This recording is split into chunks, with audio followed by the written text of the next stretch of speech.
Good morning. Welcome back to Intro to Business, and we're going to do a little bit more learning this time. Today, we're going to talk about checking accounts. I'm going to teach you all there is to know about checking accounts.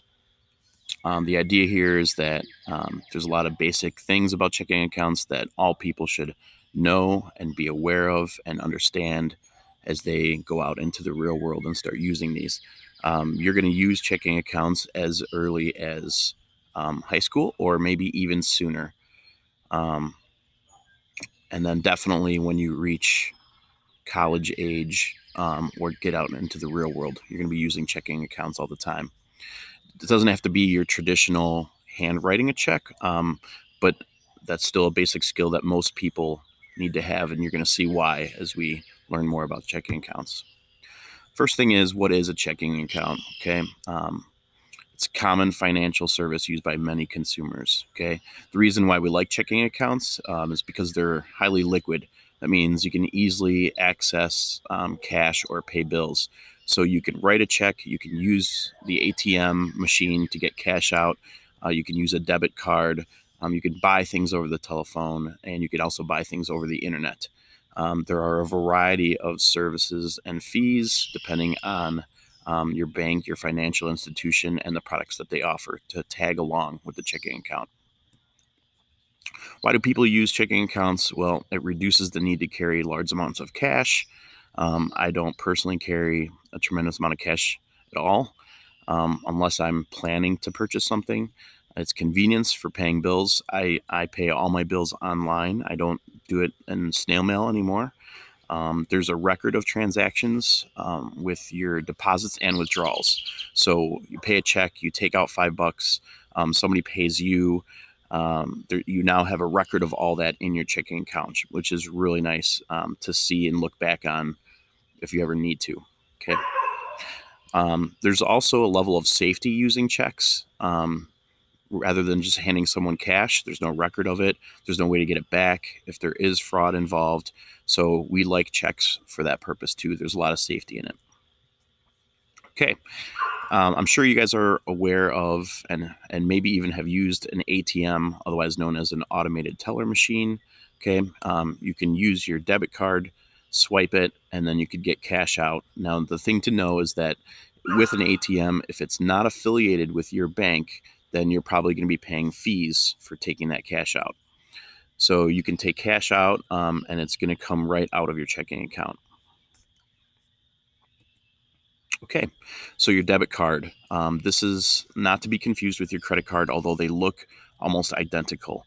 On every debit card and credit card, you're going to have the financial institution like Chase, Fifth Third, PNG, any of the banks that you're familiar with, and then in the lower right, there's going to be another financial institution like Visa or MasterCard or American Express that helps to service the money transactions going back and forth, because that's not what your local bank specializes in. So there's two different financial institutions on your common debit cards. Okay. And it's electronically connected to your checking account. When you swipe this and you put in your PIN, which you choose your PIN, and it's a good thing to change it from time to time. But after you swipe it, then the money is automatically taken out of your checking account. There's pros and cons to debit cards, and one, of course, it's convenient. Okay, it's small, it fits in your wallet pretty easily. It can be used just like a credit card, except it's not a loan, so you're not paying interest on it. It allows a person to walk around and carry a lot less cash and yet access to a lot of funds. Okay, and it does not allow for overspending. So if you don't have the money in your account, your card's going to be declined. Okay, the cons about a debit card is that you can lose track of the balance and transactions if they're not written down. They don't always process that day. They don't always show up right away in your account. So you could look at your account and the balance could kind of be a false balance. And so you could be swiping more than you think you should be. Um, you The other thing too, and this is a very recent thing, is that checking accounts, especially debit cards, allow for people to steal your information pretty easily. And there's a variety of ways they do that. They can have a sensor and walk up to you, and if they're within range, they can actually swipe the money and swipe the credit card numbers off of your card. Okay. And then also a lot of that information can be sold on the dark web too. So many people have stories. You might know somebody. I, in fact, have experienced this where my debit card information has been stolen online, and people go ahead and make purchases. Luckily for me, the 2 times that this happened in my life, my bank has caught it. But it's a good idea to keep a close eye on your checking accounts when you start using debit cards. Okay. If a checkbook, ATM, debit card becomes stolen, you should report it to your bank right away so they'll freeze your account and stop letting any transactions happen. If you're writing a check, and I'm going to teach you how to do that, and you make a mistake, you're going to write void real big on the check and then take it out, tear it up, whatever you're going to do. But that disallows anyone from taking that check and then falsifying the information and processing something. Usually, if someone steals your information, like your debit card, or gets a hold of your checkbook and fakes checks, your bank is going to look into it, and typically they don't hold you liable for fraudulent charges. Okay, when you have a checking account, every month you're going to get a bank statement. And like I said earlier, it's going to show a record of everything that you've been doing in terms of money coming in and money coming out. So those would be deposits, meaning money coming in. If you write a check, that's money going out. If you have a debit card transaction, you swiped it somewhere, that's going to be coming out. If you take money out, cash out for any purpose at an ATM.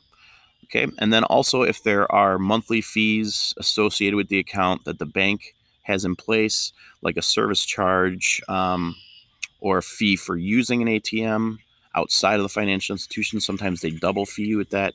So you're going to see those fees on your monthly bank statement. Okay, a little bit more information for you, some terms that you should know, especially when we're trying to determine whether banks are going to charge you fees or not. So when you write a check, the person doesn't always immediately put it in their account. Sometimes they might sit on it. Sometimes it might sit in their wallet for a couple days or even a couple weeks. Even still, when they do process it, it doesn't automatically, instantaneously show up in your account. So what we call those checks that have been written but not processed yet are called outstanding checks. And they are something that you should account for whenever you're trying to figure out what your balance is in terms of, should I spend more money? Do I have enough money to keep spending? You would need to consider those outstanding checks because eventually at some point they will process. Okay. If you have made the mistake of you keep writing checks, you keep using your debit card, and now other people have jumped in and they've processed their checks from you, it's possible that one of those checks could bounce, which means that when they go to process the check, there isn't enough money in your account to make that happen. Okay. So what's going to happen there is the check is going to bounce and you're going to have significant fees. Okay. And probably someone out there who's pretty mad at you. Okay. Also, there are overdrafts, which means you swiped 10 different things in one day and they went over your balance.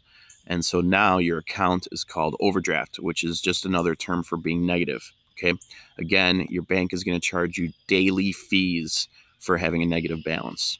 Okay. So it's not in your best interest to write big checks, to not pay attention to your balance. It's definitely something that you want to stay organized with. It'll help you in the long run and to avoid all those significant fees. Okay, there's also another feature that a checking account offers, and this goes back to the safety feature, which is you do have a stop payment. Okay, so you write a check, you figure out that something fraudulent has gone on. The person isn't who they say they are. They didn't complete the service that you hired them for. You're totally unhappy. You do have the option for a thing called a stop payment, which means you can go to your bank, and if you catch it early enough, they can stop that check from processing. Again, your bank is going to charge you fees for activating such a service. Now we're going to talk a couple different types of checks that you could get walking into a bank if you have a checking account with them. Okay, These are the four: certified checks, cashier's checks, traveler's checks, and money orders. Chances are in your life, you're going to use each one of these four checks in different ways. And I'm going to talk about them a little bit so you can see how they would apply.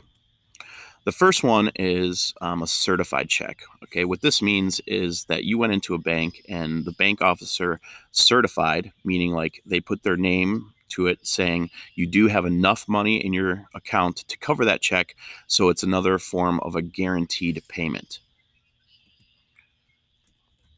The next is a traveler's check, and I use these when I travel out of the country. So you walk into your bank and you tell them that you're going to Mexico, you're going to Puerto Vallarta, you're going to Canada, you're going to Greece, and to keep your account secure, you create these traveler's checks. You can choose the increments, like $75 each, and then maybe have like 10 different traveler's checks. And then when you get to your country, you can cash them as needed. It's another level of safety where you can put a stop payment on any of the traveler's checks if you lost them, you dropped them, you left them in your cab. So it's another way to protect your money while you're traveling. Good advice there would be when you arrive at your country to only cash in your traveler's checks as needed. So the way you would do that is you'd walk into any financial institution in that country with your traveler's checks, and then they will help you to process that. So then you can get cash out in that country's currency. Pretty good deal. Okay, another form of payment is called a money order. Okay, similar to a certified check, the bank is going to back up the fact that you have enough money in that account. And instead of just certifying, this time they're actually going to take the money out of your account, and the money goes with the money order check. So the money's already been reduced, and the money goes. So this is a very, very common way that identity theft or fraudulent people will try and steal money from people. Is you see this with phone calls or emails where a fake loved one needs money and they live in Canada, or they're in Canada, or they got in a car accident in Canada, and can you please wire them some money? So this would be a way that you can wire quote unquote money to people in great distances, and you could get the cash there really fast. Be careful anytime anybody anywhere asks you for a money order to wire money to them, because most of the time that I've experienced, it's been fraudulent experiences. Okay, the next couple things we're going to talk about is action items actually for you, meaning we're going to learn how to endorse a check. We're going to learn how to fill out a bank deposit form, and we're going to learn how to write out a check. So the first one, I'm just going to define it right now, and then we'll have follow-up activities where you learn how to do these things. Okay, the endorsing of a check means someone wrote you a check, and now you brought it to your bank. Okay, and the way that you do this is you flip over the check, and you'll see that there's dotted lines right about here on the check, and you sign your name, and then you give it to the bank officer, and then they'll take the money and process that money into your account. You cannot deposit a check into your account unless you sign the back of it. My advice is don't endorse your check until you walk on the premises of the bank itself. Okay, bank deposit form. This is a form that you'll fill out when you have a check or you have multiple checks and you're at the bank and you want to put them into your account. So usually the slip has a form on the front and a form on the back. On the back, it's a way for you to add up all the different checks. On the front, you would put in your checks, and then also if you're going to take cash out for whatever purpose, you would reduce that amount and then total it all up and then give it to your bank officer along with all the checks. Last thing we're going to talk about is a check. I'm just going to let you see it. We're going to work a lot more with this later, but this is the front of the check, and it's got the date, the amount, who the check is going to, a little memo area in the bottom left, and then you have to sign your check in the bottom right, or else the bank won't process this.